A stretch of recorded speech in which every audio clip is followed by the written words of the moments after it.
Nah, tapi selain itu ada satu film sih Kak. Jadi saya sendiri tertarik tuh karena ada satu film yang namanya itu filmnya Hacksaw Ridge kalau nggak salah.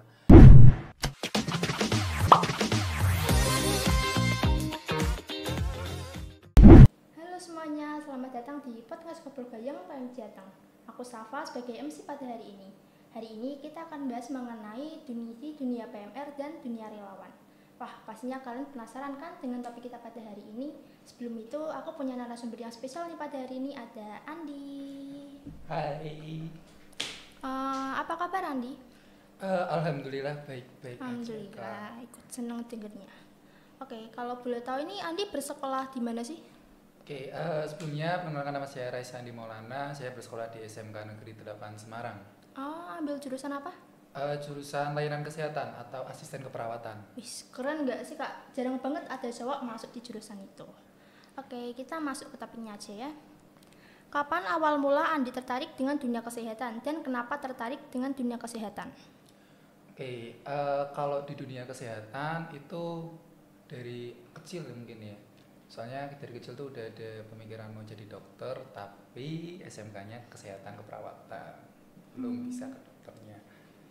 Kalau kenapa tertarik itu karena keluarga juga sih, keluarga banyak yang di dunia kesehatan juga. Oh, berarti kak turun-temurun Iya. gitu? Nah, tapi selain itu ada satu film sih Kak. Jadi saya sendiri tertarik tuh karena ada satu film yang namanya itu filmnya Hacksaw Ridge kalau nggak salah. Nah, di film itu ceritanya ada laki-laki tuh tentara, dia di Perang Dunia Kedua, dia sebagai tentara tapi dia tuh nggak mau nembak orang.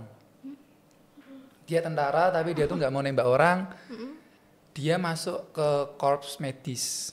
Nah, dia masuk ke korps medis, tapi dia di dalam dunia militer tuh dia malah dibully sama teman-temannya. Masa tentara nggak mau nembak? Ya kan pasti gitu. Masa tentara nggak nembak? Nah, tapi orang-orang yang mengejek dia itu di Bukit apa ya nama Bukit Okinawa kayaknya di Jepang di Perang Dunia Kedua, hanya dia satu orang tentara yang nggak bawa senjata saat perang itu di atas bukit. Nah, dia udah tahu dia itu kesusahan, udah tahu susah lah, masa kita perang nggak bawa senjata tuh Iya. susah banget. Tapi dia orang yang paling banyak nolong orang. Jadi dia tuh orangnya itu ada teman-teman yang ketembak itu dia tolong semua. Dia berusaha buat turun semua tanpa dia bawa senjata apapun, tanpa dia membunuh satu orang pun.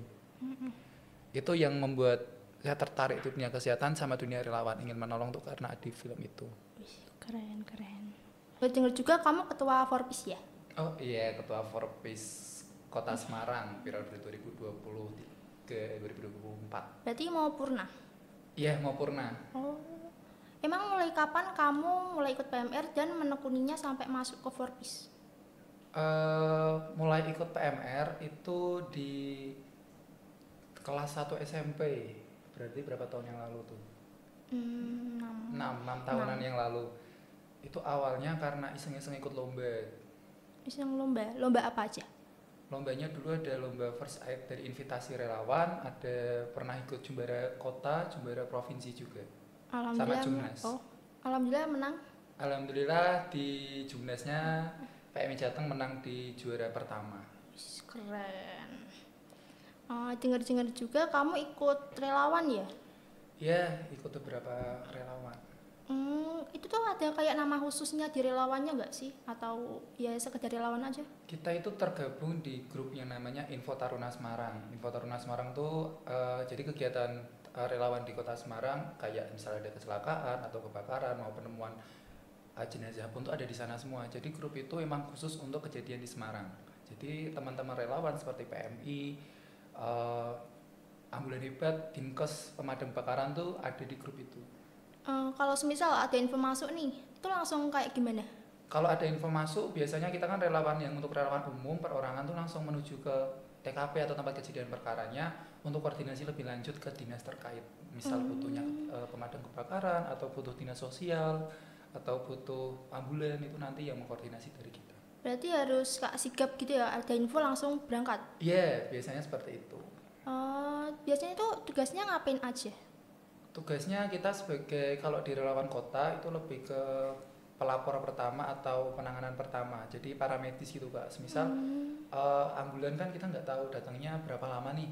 Nah, orang-orang yang terdekat dari tempat itu nanti yang menjadi penolong pertama untuk menunjang kehidupan. Jadi biar masa hidupnya tuh lebih panjang. Kalau kecelakaan kan kita nggak tahu nih rentan waktu dia selamatnya berapa lama. Misal dia ada penutupan di jalur nafas atau gimana. Nah, kita sebagai paramedis atau penolong pertama itu yang ada di tempat pertama. Oh gitu. Lah, selama jadi relawan tuh udah terjun atau membantu kemana aja? Kalau membantu banyak sih Kak. Kan kalau untuk kecelakaan sendiri sebelumnya kan saya juga pernah magang di Puskesmas Poncol yang itu ada ambulan hebat. Jadi tiap harinya kita sudah menerima laporan kecelakaan atau orang yang butuh bantuan medis secepatnya. Oh gitu. Pasti kan ada plus minus nih ya jadi relawan. Aku mau tanya, apa aja kendala dan manfaat yang kamu ambil selama jadi relawan? Kalau kendala dan manfaat, aslinya relawan itu buat diri sendiri tuh capek, pasti. Karena relawan tuh kan nggak dibayar, kita nggak dapat apa-apa, kita nggak bisa mau apalah dari relawan itu, uang juga nggak ada, cuma kita malah capek tenaga. Tapi di balik itu kan kita ada moral buat nolong orang, ada moral buat bantu orang. Yang kita dapat ya pahala itu Kak. Berarti sukarela ya sistemnya? Sukarela, sistemnya relawan tuh sukarela, nggak ada relawan yang dibayar. Oh, lah cara kamu menangani kendala tersebut, misal kak biaya atau apa itu gimana? Alhamdulillahnya nggak tahu kenapa kalau setiap kita ngebantu orang tuh pasti ada aja rezeki yang datang. Gitu. Aku mau tanya sih ke kamu. Boleh gak ceritain pas kamu ikut PMR itu kan udah beberapa kali lomba. Diceritain kayak gimana sih lombanya, siapa tahu ada yang tertarik buat ikut lomba tersebut. Oh oke. Mungkin saya mau ngejelasin yang lomba Jumbara Nasional aja ya. Kebetulan saya di Semarang sebagai salah satu perwakilan dari PMI Kota Semarang untuk maju ke Jumbara Nasional bersama PMI Jawa Tengah. Saya bersama berapa 36 kota kabupaten se-Jawa Tengah. Kita terbentuk dalam satu tim Jumbara Nasional. Itu banyak banget tantangannya Kak. Jadi yang kita belum tahu apa-apa tentang lomba-lomba itu di PMI Jateng kita diasah, kita dididik benar-benar untuk mempersiapkan lomba itu. Kita jadi lebih tahu nih, ketemu orang-orang dari luar kota, luar kabupaten, bahkan luar provinsi, antar provinsi pun kita saling kenal gara-gara ada perkumpulan Jumbara Nasional itu. Gitu. Aku mau tanya lagi, apa pengalaman paling berkesan yang kamu alami selama aktif di PMR? Pengalaman berkesan sih yang paling menonjol di lomba Jumbara Nasional itu, karena itu lomba yang nggak disangka-sangka banget bisa ikut, tapi alhamdulillahnya bisa berkesempatan di lomba itu. Lombanya di mana?